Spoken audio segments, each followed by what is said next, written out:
తెవ్వాలా కొడుకు అత్తమ్మా ఏంటత్తమ్మా?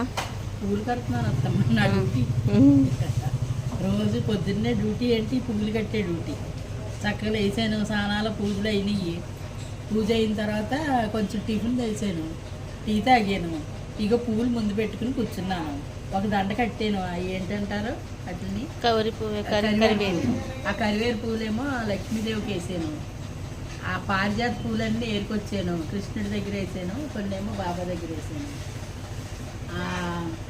బొగడ పువ్వు చిన్న దండ ఒకటి కట్టి చిన్న బాబాకి వేసాను. ఇగో ఇప్పుడు ఈ పట్టుకొచ్చిన వాళ్ళు ఒకళ్ళు పట్టుకొచ్చారు, ఈ ఒకళ్ళు పట్టుకొచ్చారు. ఈ ఏమో పెద్ద దండ అవుతుంది, కట్టి వేస్తాను అన్నమాట. దేవుడికి, దత్తాత్రేయుడికి వేస్తాను. ఒక దండ కట్టి శివుడికి వేస్తాను. ఇది ప్రశాంతమైన జీవితం అంటే ఇలా అనుకుంటాను నేను. ఎవరొకళ్ళు వస్తే మాట్లాడుతూ ఉంటాను, లేకపోతే ఇది ఇలాంటి పనులు చేసుకుంటూ ఉంటాను. మనకి ఇంకెవరి గొడవ ఉండదు కదా. అవునత్త. జీవితం హాయిగా గడిచిపోద్ది.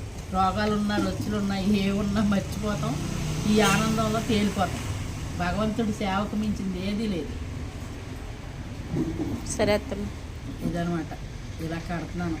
రోజు ఎవరొకళ్ళు కొన్ని పూలు ఇవి తెచ్చిస్తారు, లేకపోతే తులసి దళాలన్నా పంపిస్తూ ఉంటారు. అవి అయినా కట్టేసి వేస్తూ ఉంటాను. మీకు ఎంత ఓపికండి అంటారు. ఓపిక ఉండటం కాదు, ఓపిక లేదు. అయినా సరే చెయ్యాలి భగవంతుడి సేవ. చేస్తేనే కదా ఆ భగవంతుడు ఇచ్చిన ఓపికే కదా మనకి. ఇది ఆయనే కదా ఇలా నిలబెడుతున్నాడు. వాసుదేవాయ నమః. అంతేనత్తమ్మ. అంతే, ఆ వాసుదేవుడే అండ.